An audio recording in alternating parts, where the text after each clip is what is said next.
Welcome welcome to new session.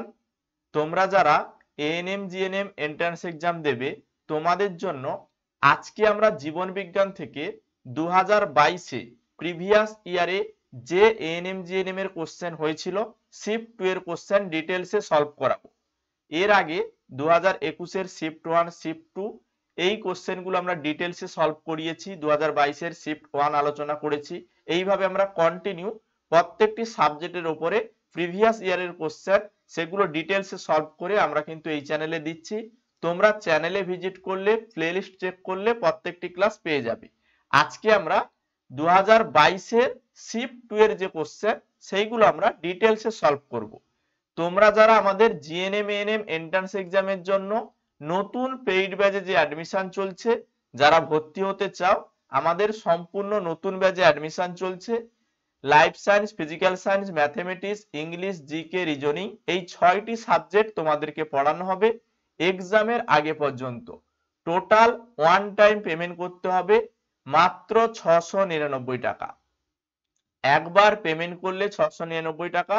পরীক্ষার আগে পর্যন্ত তোমরা প্রত্যেকটি সাবজেক্টের লাইভ ক্লাস করতে পারবে। কোনো কারণে ক্লাস মিস হলে সেগুলো রেকর্ডিং থাকবে, মক টেস্ট, সাজেশন সেট সমস্ত কিছুই পাবে। এবং আমাদের এই ক্লাসগুলো লার্ন মাইল অ্যাপেই হবে। যারা ভর্তি হতে চাও লার্ন মাইল অ্যাপ ইনস্টল করো এবং এখানে পেমেন্ট করলে অটোমেটিক্যালি জয়েন হবে। বিস্তারিত জানতে এই হোয়াটসঅ্যাপ নাম্বারে হোয়াটসঅ্যাপ করে নেবে।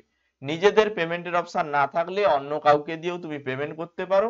তার জন্য অবশ্যই এই স্ক্যানারটি ইউজ করবে বা বিস্তারিত জানতে এই হোয়াটসঅ্যাপ নাম্বারে হোয়াটসঅ্যাপ করে নেবে। মাত্র 699 টাকা খরচ করে আমাদের এখানে পড়ো। আমাদের এখানে খুব ভালোভাবে ক্লাসগুলো করানো হয়, প্রত্যেকটি সাবজেক্টের একদম ডিটেলস চ্যাপ্টার ধরে ধরে ক্লাসগুলো হয়। তোমরা চাইলে অ্যাডমিশন করতে পারো এবং হোয়াটসঅ্যাপ করে নেবে যারা বিস্তারিত জানতে চাও। এখন আমরা যে প্রিভিয়াস ইয়ারের কোশ্চেনগুলো নিয়েছিলাম 2022-এর শিফট 2 এর কোশ্চেন এক এক করে সলভ করব। প্রথম কোশ্চেন, মস্তিষ্কের যে অংশটি দেহের ভারসাম্য রক্ষার সঙ্গে সম্পর্কিত তা হলো। মস্তিষ্কের যে অংশটি দেহের ভারসাম্য রক্ষার সঙ্গে সম্পর্কিত তার নাম কি? এখানে 4টে অপশন রয়েছে। এই 4টে অপশন যদি তুমি দেখো, দেওয়া রয়েছে মেডুলা অবলাঙ্গাটা, সেরিবেলাম, সেরিব্রাম, তারপরে রয়েছে থ্যালামাস। তাই মস্তিষ্কের যে অংশ দেহের ভারসাম্য নিয়ন্ত্রণ করে সেটা হচ্ছে লঘু মস্তিষ্ক বা হচ্ছে সেরিবেলাম। লঘু মস্তিষ্ক বা হচ্ছে সেরিবেলাম।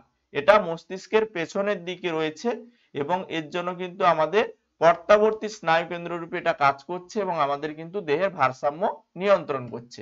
তার পরের কোশ্চেনে আমরা যাব। পরের কোশ্চেনে কি রয়েছে? ড্যাশ হলো একটি গ্যাসীয় উদ্ভিদ হরমোন। গ্যাসীয় উদ্ভিদ হরমোন কোনটি? অক্সিন, জিববেরেলিন, ইথিলিন নাকি অ্যাবসিসিক অ্যাসিড? তাহলে গ্যাসীয় উদ্ভিদ হরমোন হচ্ছে ইথিলিন। গ্যাসীয় উদ্ভিদ হরমোন ইথিলিন। এই ইথিলিন কি কাজে ব্যবহৃত হয়? ফল পাকাতে ব্যবহৃত হয়। ফল পাকাতে ব্যবহৃত হয়। ব্যবহৃত হয়। তারপরের কোশ্চেনে আমরা যাব। পরের কোশ্চেনে কি রয়েছে? আর্কিওপটেরিক্স কোন গোষ্ঠীদ্বয়ের মধ্যে হারানো যোগসূত্র? আর্কিওপটেরিক্স কোন গোষ্ঠীদ্বয়ের মধ্যে হারানো যোগসূত্র? পক্ষী ও স্তন্যপায়ী, সরীসৃপ ও পক্ষী, সরীসৃপ ও স্তন্যপায়ী, উভচর এবং পক্ষী। এখানে রাইট অ্যান্সার হবে সরীসৃপ এবং পক্ষী। সরীসৃপ এবং পক্ষীর মধ্যে কিন্তু হারানো যোগসূত্র স্থাপন করছে আর্কিওপটেরিক্স। এই আর্কিওপটেরিক্স এটিকে আমরা জুরাসিক যুগের শেষ দিকে আমরা কিন্তু পেয়েছিলাম। আজ থেকে প্রায় 14.8 কোটি বছর আগে বা 15 কোটি বছর আগে কিন্তু এই আর্কিওপটেরিক্স বিস্তারিত ছিল বা আমাদের পৃথিবীতে বর্তমান ছিল। এটি সরীসৃপ এবং পক্ষীর মধ্যে সংযোগ স্থাপন করছে। তারপরের কোশ্চেন, বায়ুমণ্ডলের ওজোন স্তরের উপস্থিতি খুবই গুরুত্বপূর্ণ কারণ ইহা পৃথিবীতে বৃষ্টি দেয়, পৃথিবীতে অতিবেগুনি রশ্মির হাত থেকে রক্ষা করে, পৃথিবীকে বন্যা থেকে রক্ষা করে, পৃথিবীকে অগ্নুৎপাত থেকে রক্ষা করে। তাহলে পৃথিবীকে অতিবেগুনি রশ্মির হাত থেকে রক্ষা করে কে? বায়ুমণ্ডলের ওজোন স্তর। তাহলে বায়ুমণ্ডলের ওজোন স্তর যেটি হচ্ছে স্ট্র্যাটোস্ফিয়ারের উপরে অবস্থিত, এটি কি করছে? আমাদের পৃথিবীকে অতিবেগুনি রশ্মির হাত থেকে রক্ষা করছে। আমাদের পৃথিবীকে অতিবেগুনি রশ্মির হাত থেকে রক্ষা করছে এই ওজোন স্তর। মনে রাখবে এটা স্ট্র্যাটোস্ফিয়ারে রয়েছে এই ওজোন স্তর। তারপরের কোশ্চেন, অপটিক স্নায়ু হলো একটি কি স্নায়ু? অপটিক স্নায়ু হলো একটি মোটর স্নায়ু, স্পাইনাল স্পাইনাল স্নায়ু, মিশ্র স্নায়ু নাকি সেন্সরি স্নায়ু? রাইট অ্যান্সার কি হবে? অপটিক স্নায়ুর কথা বলছে। তাহলে অপটিক স্নায়ু একটি কি করোটীয় স্নায়ু। তাহলে অপটিক স্নায়ু করোটীয় স্নায়ু, এটা সংজ্ঞাবহ বা সেন্সরি স্নায়ু, বা তুমি বলতে পারো অন্তর্বাহী স্নায়ু নামে পরিচিত। কি করে এটা? এটা স্নায়ুস্পন্দনকে ভেতরের দিকে নিয়ে যায়। তাহলে এটাকে আমরা বলতে পারি এটা হচ্ছে এক প্রকারের সেন্সরি নিউরন বা অন্তর্বাহী স্নায়ু, বা তুমি বলতে পারো সংজ্ঞাবহ স্নায়ু। যেই অপশনটা পাবে সেটাই হবে সঠিক অ্যান্সার। ক্লিয়ার? অপটিক স্নায়ু এটা একটা করোটিড স্নায়ু, এটা এক প্রকারের সেন্সরি স্নায়ুর উদাহরণ। তারপরের কোশ্চেন, কোন হরমোনটি পিটুইটারির অগ্রখণ্ড থেকে নিঃসৃত হয় না? পিটুইটারির অগ্রখণ্ড থেকে কোনটি নিঃসৃত হয় না? এই না দিয়ে কোশ্চেন বারবার পরীক্ষায় দেয়। তাহলে আমরা জানি পিটুইটারির অগ্রখণ্ড থেকে কি কি হরমোন খরিত হয়? এসিটিএইচ, তারপরে রয়েছে জিএইচ, তারপরে রয়েছে টিএসএইচ, তারপরে রয়েছে জিটিএইচ, তারপরে রয়েছে এফএসএইচ, তারপরে রয়েছে এলএইচ। এইগুলো কি পিটুইটারির অগ্রখণ্ড থেকে খরিত হয়। কিন্তু এডিএইচ অর্থাৎ ভেসোপ্রেসিন এটা পশ্চাৎ পিটুইটারি থেকে খরিত হয়। তাহলে আমরা বলতে পারি যে এসিটিএইচ, এফএসএইচ, টিএসএইচ এইগুলো অগ্র পিটুইটারি থেকে খরিত হয়, কিন্তু এডিএইচ অর্থাৎ ভেসোপ্রেসিন এটা পশ্চাৎ পিটুইটারি থেকে খরিত হয়। তাহলে রাইট অ্যান্সার অপশন বি। তারপরের কোশ্চেন, মাটির অম্লতার জন্য দায়ী গ্রিনহাউস গ্যাসটি হলো? মাটির অম্লতার জন্য দায়ী গ্রিনহাউস গ্যাসের নাম কি? এখানে রয়েছে option methane, chlorofluorocarbon, nitrous oxide, hydrochlorofluorocarbon. তাহলে রাইট অ্যান্সার কি হবে? মাটির অম্লতার জন্য দায়ী হচ্ছে N2O। N2O মানেই হচ্ছে নাইট্রাস অক্সাইড। এটা কি করে? এটা হচ্ছে ওজোন ক্ষয়কারী গ্যাস, আমাদের ওজোন স্তরকে ধ্বংস করছে এবং মাটির অম্লতা বৃদ্ধি করছে। তাহলে নাইট্রাস অক্সাইড বা N2O হচ্ছে মাটির অম্লতার জন্য দায়ী গ্রিনহাউস গ্যাস। আশা করি মনে থাকবে। তারপরের কোশ্চেন, জিন ব্যাংক যার উদাহরণ তা হলো? জিন ব্যাংক কিসের উদাহরণ? অপশনে রয়েছে এক্সিটু সংরক্ষণ, তারপরে রয়েছে জীববৈচিত্র্য হটস্পট, তারপরে রয়েছে ইনসিটু সংরক্ষণ, তারপরে রয়েছে মাইক্রো প্রোপোগেশন। রাইট অ্যান্সার কি হবে? জিন ব্যাংক। তাহলে জিন ব্যাংকের মাধ্যমে আমরা কি করি? বীজ সংরক্ষণ করি। কত ডিগ্রি উষ্ণতায়? -196°C উষ্ণতায়, অর্থাৎ ক্রায়ো সংরক্ষণ পদ্ধতিতে আমরা কিন্তু জিন ব্যাংকের মাধ্যমে বীজ সংরক্ষণ করি। আর এটা হচ্ছে এক প্রকারের এক্স সিটু সংরক্ষণ। এক্স সিটু সংরক্ষণ মানে পরিবেশ বহির্ভূত, পরিবেশ মানে যেখানে কোন জীব বর্তমান রয়েছে সেখান থেকে মানে তার বাইরে নিয়ে গিয়ে এই সংরক্ষণ করা হয়। ঠিক আছে? এক্স সিটু সংরক্ষণ। এখানে এক্স সিটু সংরক্ষণের উদাহরণ তুমি মনে রাখতে পারো যে হচ্ছে চিড়িয়াখানা, এটাও কিন্তু এক্স সিটু সংরক্ষণের উদাহরণ। আরো ডিটেলস এগুলো আমরা পরপর আলোচনা করব। চলো পরের question, organ origin of species বইটির লেখক কে? কি বলছে? অরিজিন অফ স্পিসিস এই বইটির লেখক কে? Gregor Johann Mendel, Charles Darwin, JB Lamarck নাকি স্টানলি মিলার? কি হবে? অরিজিন অফ স্পিসিস এই বইটির লেখক হলেন চার্লস ডারউইন। তাহলে চার্লস ডারউইন কত সালে? 1859 সালে। 1859 সালে লন্ডন থেকে প্রকাশিত করেছিলেন যে হচ্ছে অরিজিন অফ স্পিসিস। কে প্রকাশিত করেছিলেন? Charles Darwin. মনে রাখতে হবে অপশন বি এখানে সঠিক অ্যান্সার। তারপরের কোশ্চেন, নিম্নলিখিত গুলোর মধ্যে কোনটি নাইট্রোজেন ফিক্সিং ব্যাকটেরিয়া? তাহলে নাইট্রোজেন ফিক্সিং ব্যাকটেরিয়া কোনটি? নাইট্রোজেন ফিক্সিং ব্যাকটেরিয়া মানে বায়ুমণ্ডল থেকে নাইট্রোজেন গ্রহণ করছে এবং অ্যামোনিয়াতে পরিণত করে নাইট্রোজেনকে কি করছে? নাইট্রোজেনকে তৈরি করছে বা ফিক্সিং তৈরি করছে। তাহলে এটা কোনটি? অপশনে রয়েছে দেখো, অ্যাজোটোব্যাক্টর। আমরা জানি নাইট্রোজেন ফিক্সিং ব্যাকটেরিয়া গুলো হলো রাইজোবিয়াম, অ্যাজোটোব্যাক্টর, ক্লস্ট্রিডিয়াম, সায়ানোব্যাক্টর। এগুলো কি করে? নাইট্রোজেনকে ফিক্সিং ব্যাকটেরিয়া অর্থাৎ নাইট্রোজেনকে সংবন্ধন করে। তাহলে এখানে অ্যাজোটোব্যাক্টর যে অপশনে রয়েছে এটাই হবে রাইট অ্যান্সার। শুধু অ্যাজোটোব্যাক্টর নয়, পাশাপাশি আমাদের মনে রাখতে হবে রাইজোবিয়াম, ক্লস্ট্রিডিয়াম, সায়ানোব্যাক্টর এগুলো হচ্ছে নাইট্রোজেন ফিক্সিং ব্যাকটেরিয়া। তারপরের কোশ্চেনে যাব। পরের কোশ্চেন কি বলছে? পেনিসিলিয়াম হচ্ছে ক্রাইসোজিয়াম কোন ধরনের অণুজীব? কি বলছে, পেনিসিলিয়াম ক্রাইসোজেনাম এটি কোন ধরনের অণুজীব? অপশানে রয়েছে ক্ষতিকারক ব্যাকটেরিয়া, উপকারী ছত্রাক, ক্ষতিকার ছত্রাক, উপকারী প্রোটোজোয়া। রাইট অ্যান্সার কি হবে? তাহলে পেনিসিলিয়াম ক্লাইসোজেনাম বা হচ্ছে ক্লাইসো কি রয়েছে, ক্লাইসো, হ্যাঁ জেনাম, এটি এক ধরনের উপকারী ছত্রাক। কারণ কি? কারণ এটি উপকারী ছত্রাক কারণ এটি কি করে, পেনিসিলিন নামক অ্যান্টিবায়োটিক এখান থেকেই তৈরি করা যায়। তাহলে এটি উপকারী ছত্রাক। তারপরের কোশ্চেনে যাব। পরের কোশ্চেন কি বলছে, ক্রায়ো সংরক্ষণে ব্যবহৃত রাসায়নিক পদার্থ হলো কোনটি? ক্রায়ো সংরক্ষণ কখন করা হয়? ক্রায়ো সংরক্ষণ ex-situ সংরক্ষণের ক্ষেত্রে -196°C উষ্ণতায় তরল নাইট্রোজেন, এই তরল নাইট্রোজেনের মাধ্যমেই সংরক্ষণ করা হয়। তাহলে আমরা এখানে যে অপশনগুলো রয়েছে দেখো, তরল নাইট্রোজেন রয়েছে অপশন বি তে, এই অপশনটি দাগ করব। কারণ ক্রায়ো সংরক্ষণে ব্যবহৃত রাসায়নিক পদার্থ হচ্ছে তরল নাইট্রোজেন, অর্থাৎ অপশন বি হবে এখানে সঠিক অ্যান্সার। তারপরের কোশ্চেন, ব্যক্তি থেকে ব্যক্তিতে পোলিও এই রোগটি যার দ্বারা বাহিত হয় তা হলো। তাহলে ব্যক্তি থেকে ব্যক্তিতে পোলিও, এই পোলিও ভাইরাস কার মাধ্যমে ছড়ায়? বাতাস, দূষিত জল, যৌন মিলন নাকি পতঙ্গ বাহক? রাইট অ্যান্সার কি হবে? পোলিও। এই পোলিও রোগটি হাঁচি, কাশি, জলের দূষণ বা জলের মাধ্যমেই বা দূষিত জলের মাধ্যমেই বাহিত হয়। তাহলে রাইট অ্যান্সার দূষিত জল। ব্যক্তি থেকে ব্যক্তিতে পোলিও রোগটি কিসের মাধ্যমে বাহিত হয়? দূষিত জলের মাধ্যমে বাহিত হয়। তাহলে অপশন বি এখানে right answer. Oral polio vaccine, এই পোলিও ভ্যাকসিন পোলিও রোগকে প্রতিহত করে। ঠিক আছে, মনে রাখবে। তারপরের কোশ্চেন, বাদুড় দ্বারা যে পরাগায়ন ঘটে তাকে আমরা কি বলি? বাদুড়ের দ্বারা যে পরাগায়ন ঘটে তাকে আমরা কি বলি? হাইড্রোফিলি, অ্যানিমোফিলি, অর্নিথোফিলি নাকি কাইরোপটেরোফিলি? কি হবে? হাইড্রোফিলি মানেই হচ্ছে জলের মাধ্যমে পরাগায়ন ঘটে, জল। অর্নিথোফিলি, অর্নিথো মানে পাখির দ্বারা পরাগায়ন ঘটবে, পাখি। অ্যানিমোফিলি অর্থাৎ বায়ুর দ্বারা পরাগায়ন ঘটবে। আর কাইরোপটেরোফিলি মানেই হচ্ছে বাদুড়ের দ্বারা পরাগায়ন ঘটবে, অর্থাৎ বাদুড়ের দ্বারা যখন পরাগ সংযোগ সম্পূর্ণ হবে সেটাই হচ্ছে কাইরোপটেরোফিলি। ঠিক আছে, তারপরের কোশ্চেন, উদ্ভিদের পুরুষ প্রজনন অঙ্গ পরাগধানীতে কি থাকে? উদ্ভিদের পুরুষ প্রজনন অঙ্গ পরাগধানীতে কি থাকে? বীতি, পাপড়ি, গর্ভপত্র নাকি পরাগরেণু? রাইট অ্যান্সার কি হবে?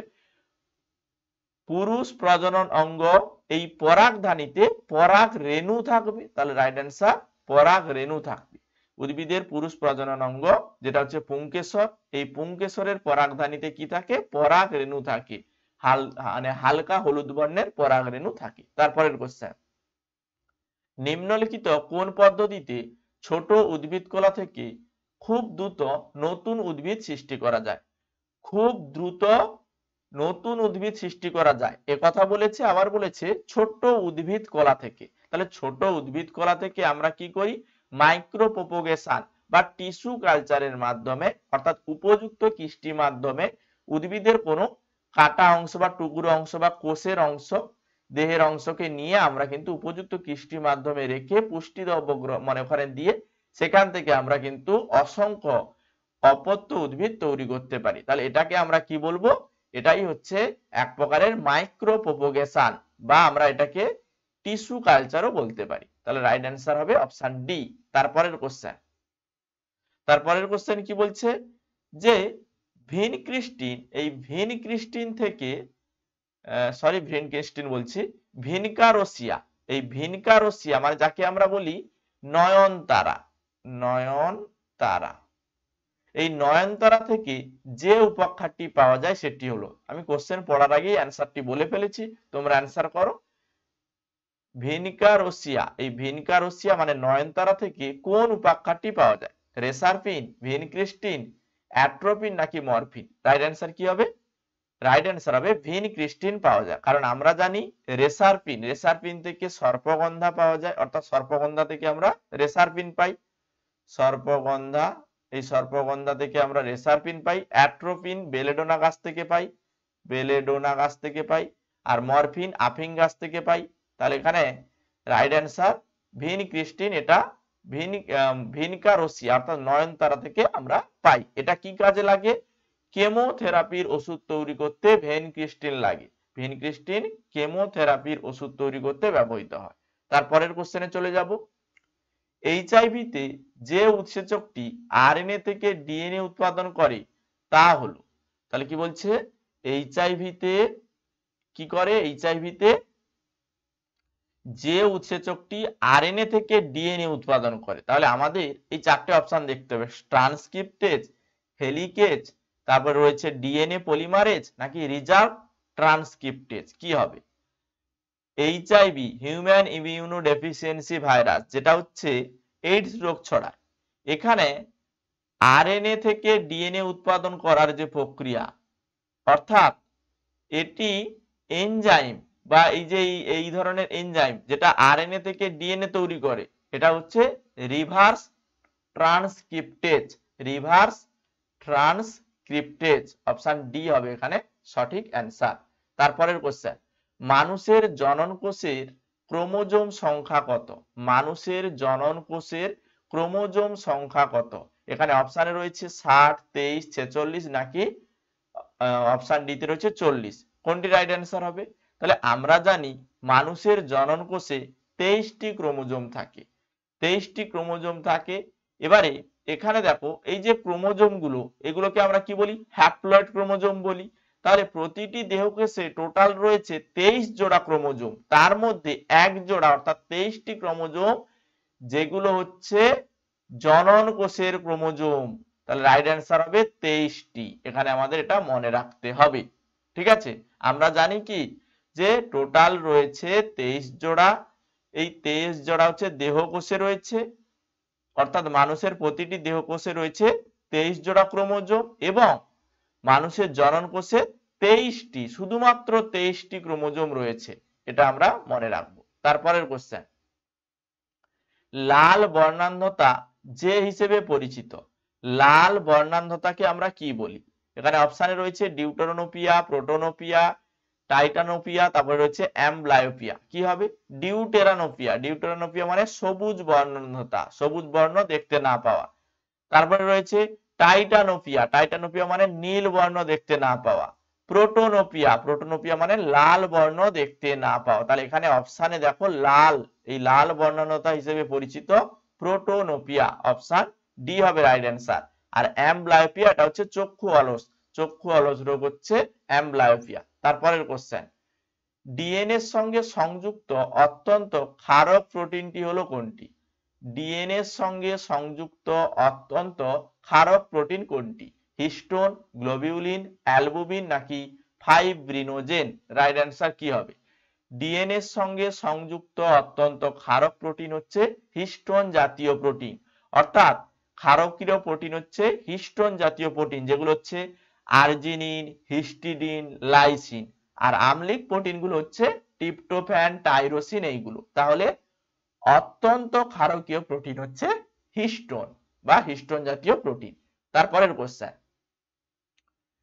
কোন শব্দটি একটি জীবের সামগ্রিক জিনগত উপাদানকে সঠিকভাবে বর্ণনা করার জন্য ব্যবহৃত হয়? কি বলছে? কোন শব্দটি জীবের সামগ্রিক জিনগত উপাদানকে সঠিকভাবে বর্ণনা করার জন্য ব্যবহৃত হয়? জিন, নিউক্লিয়াস, জিনোম নাকি প্রোটিওম? এখানে আমাদের মনে রাখতে হবে জিনোম, কারণ জিনোমের ক্ষেত্রে আমরা জানি যে কোন জীবের ডিএনএ সম্পূর্ণ যে সেট, সেটাকে বোঝাতে আমরা কি ব্যবহার করি? জনন কোষের এই যে মানে জিনোম, এটাকে ব্যবহার করি। তাহলে আমরা বলতে পারি যে সামগ্রিক জিনগত উপাদানকে সঠিকভাবে বর্ণনা করার জন্য আমরা কি ব্যবহার করি? জিনোম শব্দটি ব্যবহার করি। তাহলে রাইট অ্যান্সার অপশন সি। ঠিক আছে, তারপরের কোশ্চেন, মেলিয়াস ইনকাস টেপিস নামক ছোট হাড় তিনটি, এই যে ছোট তিনটি হাড় মেলিয়াস, ইনকাস, টেপিস, এই যে ছোট হাড়গুলো নিম্নলিখিত কোন জ্ঞানেন্দ্রিয়তে পাওয়া যায়? তাহলে আমাদের মনে রাখতে হবে মেলিয়াস, ইনকাস এবং স্টেপিস এই হাড়গুলো সবসময়ের জন্য কর্ণে থাকে, কারণ কর্ণে এই তিনটে হাড় আমাদের কি করে? বাইরে থেকে অতিরিক্ত জোরালো শব্দ, সেই জোরালো শব্দের যে তীব্রতা সেগুলোকে কমিয়ে দিয়ে মানে হচ্ছে মেজারমেন্টের শব্দটাকে কর্ণকুহরে প্রবেশ করতে সাহায্য করে। তাহলে মেলিয়াস, ইনকাস এবং স্টেপিস এই তিনটি হাড় রয়েছে কর্ণে। চক্ষু, নাসিকা, জিহ্বা এগুলো হবে না, কর্ণ অর্থাৎ কানে। তারপরের কোশ্চেন, বার্ডিং পদ্ধতিতে যার অযৌন জনন ঘটে, বার্ডিং পদ্ধতিতে কার অযৌন জনন করে? তাহলে বার্ডিং মানে কোরকোদ্গম, তাহলে কোরকোদ্গম পদ্ধতিতে কারা যৌন জনন করে, অযৌন জনন করে? বার্ডিং পদ্ধতি বা কোরকোদ্গমের মাধ্যমে হাইড্রা এবং ইস্ট অযৌন জনন সম্পূর্ণ করে। তাহলে স্যাচারোমাইসিস এখানে তাহলে রাইট অ্যান্সার। স্যাচারোমাইসিস এটি বার্ডিং পদ্ধতিতে অযৌন জনন সম্পূর্ণ করে। কিভাবে? কারণ কোন জীব তার থেকে পুষ্টি উপাদান অতিরিক্ত গ্রহণ হতে হতে দেহ থেকে, মনে করো এখানে ইস্টের ছবি আমি আঁকলাম, দেহের একটা অংশ পুষ্টি সংগ্রহ করতে করতে বাড়ছে, বাড়তে বাড়তে এই অংশটা দেহ থেকে আলাদা হয়ে যাচ্ছে, দিয়ে আরো একটা অপত্য জীব তৈরি করছে, এটাকে আমরা কি বলি? বার্ডিং পদ্ধতিতে অযৌন জনন। এটা আমরা মনে রাখবো। তারপরের কোশ্চেন, নিম্নলিখিত গুলোর মধ্যে কোনগুলো বেমতন্তু সৃষ্টির সঙ্গে জড়িত? তাহলে বেমতন্তু সৃষ্টির সঙ্গে জড়িত কোনগুলো?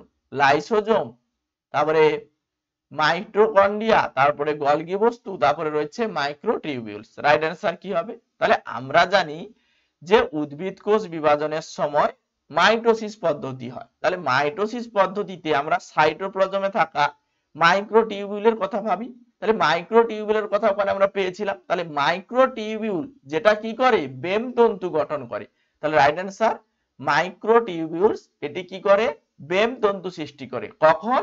মাইটোসিস পদ্ধতির সময় যখন উদ্ভিদ কোষ বিভাজিত হয় তখন সাইটোপ্লাজমে মাইক্রোটিউবিউলস এটা করে। এটা কিন্তু উদ্ভিদ কোষে হয়, এটা মনে রাখবে। তারপরে প্রোটিন সংশ্লেষের সঙ্গে প্রত্যক্ষভাবে যুক্ত কোষ অঙ্গাণুটি হলো কোনটি? প্রোটিন সংশ্লেষের সঙ্গে যুক্ত বা প্রোটিন সংশ্লেষের সঙ্গে প্রত্যক্ষভাবে যুক্ত কোষ অঙ্গাণু কোনটি? গলগি বডি, নিউক্লিয়াস, রাইবোজোম নাকি লাইসোজোম? এই চারটি অপশন রয়েছে। তাহলে আমরা জানি রাইবোজোম এটা কি করে? প্রোটিন সংশ্লেষ করে। কারণ এই যে রাইবোজোম এখানে কোষ অঙ্গাণু এখানে কি করে? রাইজোমাল আরএনএ এবং প্রোটিন দ্বারা গঠিত হওয়ার জন্য রাইবোজোম কি করে? প্রোটিন সংশ্লেষের জন্য দায়ী কোষ অঙ্গাণু। তাহলে এখানে রাইট অ্যান্সার রাইবোজোম, অর্থাৎ অপশন সি হবে রাইট অ্যান্সার। তারপরের কোশ্চেনে চলে যাব। কি বলছে পরের কোশ্চেন? নিম্নলিখিত রোগগুলোর মধ্যে কোনটি মশা বাহিত নয়? তাহলে মশা বাহিত রোগ কোনগুলো? মশা বাহিত রোগ হচ্ছে ম্যালেরিয়া, ডেঙ্গু, চিকনগুনিয়া, এইগুলো হচ্ছে মশা বাহিত। তাহলে মশা বাহিত ম্যালেরিয়া, ডেঙ্গু, চিকনগুনিয়া। কিন্তু এখানে কোশ্চেন দিয়েছে নয়, নয় মানে না, অর্থাৎ মশা বাহিত নয়। মশা বাহিত নয় প্লেগ রোগ, কারণ প্লেগ রোগ ইঁদুরের মাধ্যমে ছড়ায়, ইঁদুরের মাধ্যমে ছড়ায়। ঠিক আছে। তারপরের কোশ্চেন, নিম্নলিখিত গুলোর মধ্যে কোনটি ভারতের বিপন্ন প্রজাতির একটি? তাহলে ভারতের বিপন্ন প্রজাতি কোনগুলো? ভারতের বিপন্ন প্রজাতি মানেই হচ্ছে যে প্রজাতিগুলো নষ্ট হয়ে যাচ্ছে, বিলুপ্ত হয়ে যাচ্ছে।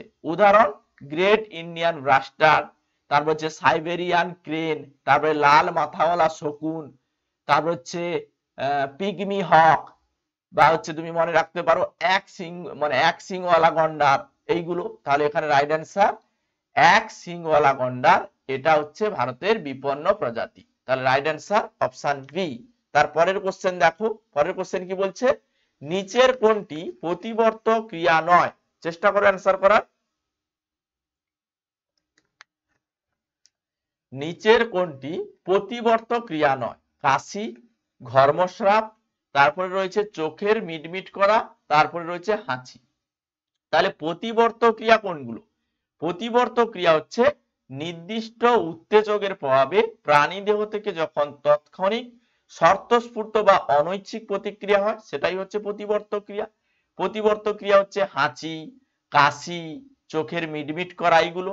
কিন্তু ঘর্মস্রাব এটা কিন্তু প্রতিবর্ত ক্রিয়া নয়। তাহলে অপশন বি হবে রাইট অ্যান্সার, যেহেতু নয় দিয়ে কোশ্চেন। তারপরের কোশ্চেন কি বলছে? যে মাইটোটিক মেটাফেজ দশাগুলি ভি আকৃতির ক্রোমোজোমে দেখা যায়। কি বলছে? যে মাইটোটিক মেটাফেজ দশাগুলোতে ভি আকৃতির ক্রোমোজোম দেখা যায় তা হলো কোনটি? অ্যাক্রোসেন্ট্রিক, অ্যাসেন্ট্রিক, মেটাসেন্ট্রিক নাকি সাব মেটাসেন্ট্রিক? রাইট অ্যান্সার কি হবে? তাহলে আমরা জানি যে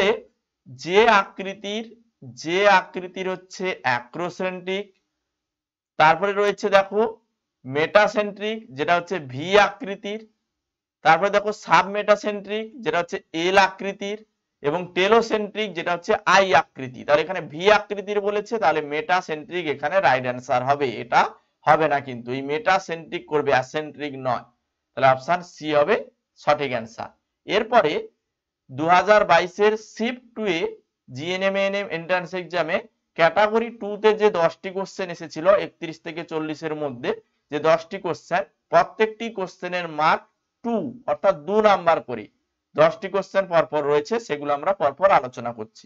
প্রথম কোশ্চেন, সবাত শ্বসনে গ্লুকোজ জারিত হয়ে যা উৎপন্ন করে। তাহলে সবাত শোষণে গ্লুকোজ জারিত হয়ে কি উৎপন্ন করে? তাহলে সবাত শোষণের ক্ষেত্রে আমরা কি জেনেছিলাম যে C6H12O6 6 অণু অক্সিজেন যুক্ত হচ্ছে, সেখান থেকে 6 অণু হচ্ছে কার্বন ডাই অক্সাইড এবং 6 অণু জল উৎপন্ন করছে, এবং 38 অণু কিন্তু শক্তি উৎপন্ন করছে। তাহলে এখানে আমরা কি কি উৎপন্ন হচ্ছে বলতে পারি? কার্বন ডাই অক্সাইড উৎপন্ন হচ্ছে আর জল উৎপন্ন হচ্ছে, অর্থাৎ অপশন এ এবং সি এই দুটো অপশন এখানে সঠিক অ্যান্সার। তারপরের কোশ্চেন, স্বাভাবিক সাইনোভিয়াল তরল যেগুলি দ্বারা গঠিত। স্বাভাবিক সাইনোভিয়াল তরল যেগুলি দ্বারা গঠিত, তাহলে সাইনোভিয়াল তরল কোনগুলো? যেগুলো আমাদের সমগ্র হাড়ের জয়েন্টে জয়েন্টে রয়েছে, সেগুলোকে আমরা বলি যে হায়ালুরোনিক অ্যাসিড, লুব্রিসিন, প্রোটিনেস, তারপর হচ্ছে কোলাজেনসেস, এইগুলো। তাহলে এখানে আমরা হায়ালুরোনিক অ্যাসিড এই অপশনটা পাচ্ছি, লুব্রিসিন এই অপশনটা পাচ্ছি। তাহলে আমরা দুটো অ্যান্সার রাইট অ্যান্সার করব। স্বাভাবিক সাইনোভিয়াল তরল যেগুলি দ্বারা গঠিত সেগুলো হচ্ছে হায়ালুরোনিক অ্যাসিড এবং লুব্রিসিন। পাশাপাশি মনে রাখবে যে হচ্ছে প্রোটিনেসেস এবং কোলাজেনসেস এইগুলো রয়েছে সাইনোভিয়াল তরলে। তারপরের কোশ্চেন, ক্যারিওটাইপিং যা বর্ণনা করে। ক্যারিওটাইপিং কি বর্ণনা করে? তাহলে ক্যারিওটাইপিংটা কি? ক্যারিওটাইপিং হচ্ছে কোষের নমুনার ক্রোমোজোম পরীক্ষা করা হয়, আর এই পরীক্ষায় কোনো ব্যক্তি ক্রোমোজোমের সংখ্যা, তার আকার, তার আকৃতি, তার প্রকার এগুলো নিয়ন্ত্রণ করা হয় বা এগুলো নির্ণয় করা হয়। এছাড়া ক্রোমোজোমের অস্বাভাবিকতা, এই ক্রোমোজোমের অস্বাভাবিকতা তৈরি করা হয়, মানে বোঝা যায়। তাহলে ক্রোমোজোমের অস্বাভাবিকতা এবং ক্রোমোজোমের সংখ্যা, তাহলে ক্রোমোজোমের অস্বাভাবিকতা এবং ক্রোমোজোমের সংখ্যা কায়োটাইপিং পদ্ধতিতে করা হয়। তাহলে রাইট অ্যান্সার অপশন বি আর অপশন সি। তাহলে ক্যারিওটাইপিং হলো কি? কোষের নমুনার ক্রোমোজোম পরীক্ষা করা। এই পরীক্ষায় ব্যক্তির ক্রোমোজোমের সংখ্যা, আকার, আকৃতি, প্রকার নির্ণয় করা যায়, ঠিক আছে, এবং ক্রোমোজোমের অস্বাভাবিকতা নির্ণয় করা যায়। তারপরের কোশ্চেন কি বলছে? মানুষের শুক্রাণুর অ্যাক্রোজোমে থাকে। মানুষের শুক্রাণুর অ্যাক্রোজোমে কি থাকে?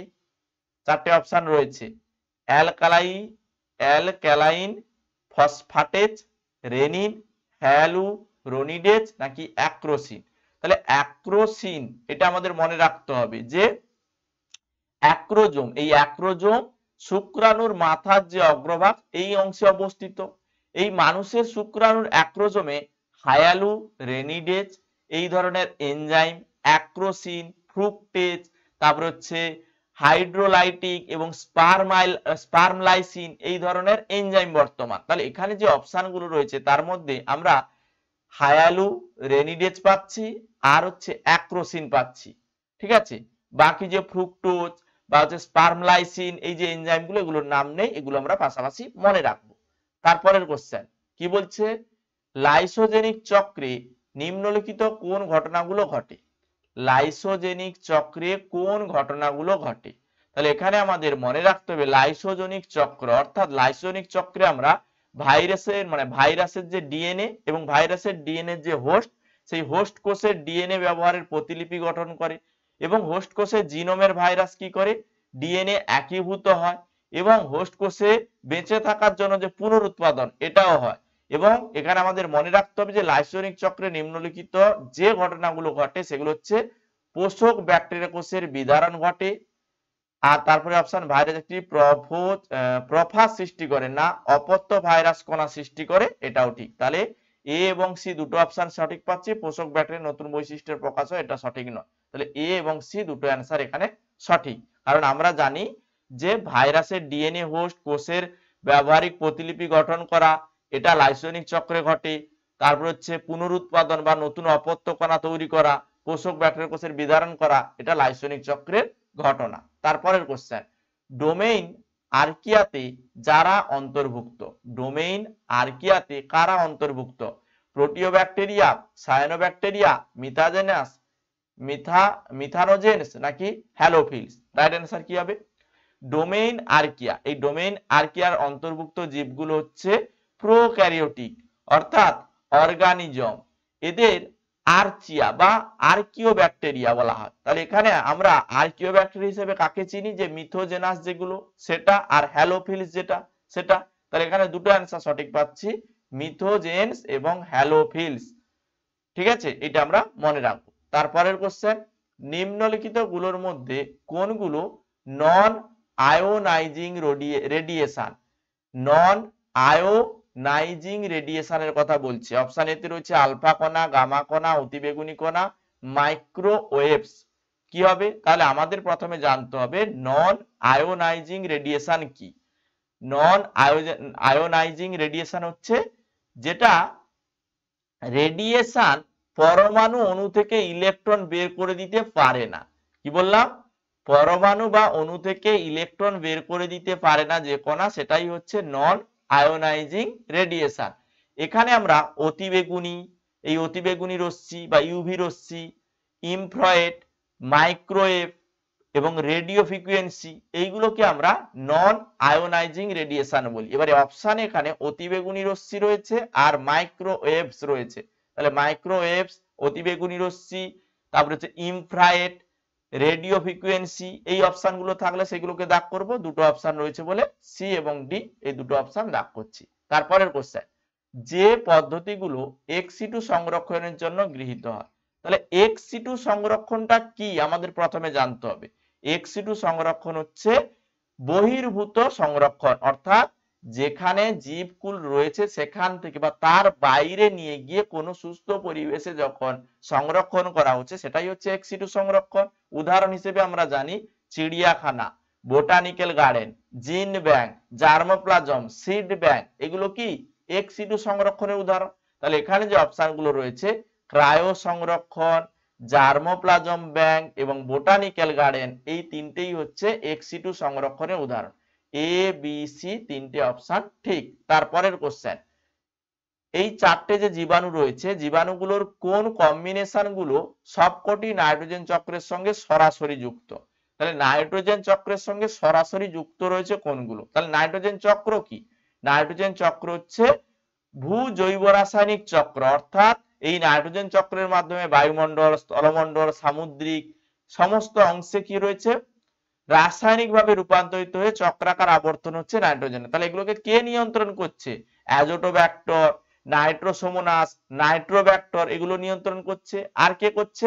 ক্লস্ট্রিডিয়াম, নাইট্রোব্যাক্টর, রাইজোবিয়াম, এরা করছে। তাহলে এই দুটো অপশন আমরা সঠিক পাচ্ছি, অপশন এ এবং সি। তারপরের কোশ্চেন কি রয়েছে, ডিএনএ যেগুলির দ্বারা গঠিত থাকে, ডিএনএ কিসের দ্বারা গঠিত থাকে? অপশানে রয়েছে দেখো পেন্টোজ শর্করা, ফসফেট, গ্লুকোজ, তারপরে রয়েছে নাইট্রোজেনাস বেস। রাইট অ্যান্সার কি হবে? ডিএনএ এটা হচ্ছে নিউক্লিওটাইড নামক রাসায়নিক যে বিল্ডিং ব্লক, এই রাসায়নিক বিল্ডিং ব্লক দ্বারা গঠিত। এবারে এই নিউক্লিওটাইডে আমরা তিনটি অংশ পেয়ে থাকি। নিউক্লিওটাইড বলতে কোনটা? ডিএনএ এর নিউক্লিওটাইড। এই ডিএনএ নিউক্লিওটাইডের আমরা তিনটি অংশ পেয়ে থাকি, পেন্টোজ শর্করা, ফসফেট এবং নাইট্রোজেন বেস। তাহলে এখানে যে অপশনগুলো রয়েছে কোন অপশনগুলো সঠিক হবে? এখানে দেখো পেন্টোজ শর্করা রয়েছে অপশন এ তে, ফসফেট রয়েছে অপশন বি তে, নাইট্রোজেন বেস, এই তিনটের অপশন তিনটেই রয়েছে। তাহলে ডিএনএ যেগুলি দ্বারা গঠিত সেগুলো হচ্ছে পেন্টোজ শর্করা, ফসফেট এবং নাইট্রোজেনাস বেস। এই চারটে এই তিনটে অপশন সঠিক হবে চারটে অপশনের মধ্যে। ঠিক আছে, এই ছিল 2022 শিফট 2 এর যে জীবন বিজ্ঞানের কোশ্চেন গুলো ছিল 40টি, আমরা ডিটেইলসে সলভ করালাম। এইভাবে 2023 2024 এর কোশ্চেন আমরা পরপর সলভ করাচ্ছি। এর আগে 2021 শিফট 1 শিফট 2 2022 এর শিফট 1 শিফট 2 আলোচনা করে দিলাম। এইভাবে প্লেলিস্ট আকারে আমরা চ্যানেলে দিয়েছি, তোমরা চ্যানেলে ভিজিট করলে প্লেলিস্ট পাবে, সেই প্লেলিস্টে প্রিভিয়াস ইয়ারের কোশ্চেন দেখলেই সমস্ত ক্লাসগুলো তোমরা এখানে পাবে। প্রত্যেকটি সাবজেক্টের ক্লাস এখানে করানো হচ্ছে, তোমরা কিন্তু কন্টিনিউ আমাদের এই ক্লাসগুলো করো। আর যারা বলছিলে আমাদের নতুন ব্যাচে অ্যাডমিশন হবে, তোমরা অবশ্যই নিচে দেওয়া হোয়াটসঅ্যাপ নাম্বারে হোয়াটসঅ্যাপ করে নেবে। টোটাল তোমাদের 699 টাকা লাগবে। এক্সামের আগে পর্যন্ত ওয়ান টাইম পেমেন্ট করতে হবে। প্রতিটি সাবজেক্টের লাইভ ক্লাস সন্ধ্যে 6টা থেকে আমাদের ক্লাস হয়, সন্ধ্যে 6টা থেকে 7টা, 7:30টার পরে আবার 8:30টা থেকে একদম 9টা পর্যন্ত এইভাবে কিন্তু কন্টিনিউ আমাদের ক্লাসগুলো প্রত্যেক দিনই হয়। তোমরা যদি জয়েন করতে চাও অবশ্যই লার্ন মাইল অ্যাপ ইনস্টল করবে বা তোমরা হোয়াটসঅ্যাপ করে বিস্তারিত আমাদের সঙ্গে কন্টাক্ট করে জানতে পারো। আজকের ক্লাস এই পর্যন্ত। ক্লাস ভালো লাগলে লাইক করবে, শেয়ার করবে এবং বন্ধুদের সঙ্গে শেয়ার করলে আমরা কিন্তু আরো কন্টিনিউ এই ধরনের ক্লাসগুলো তোমাদের সঙ্গে প্রোভাইড করব। ঠিক আছে, ওকে।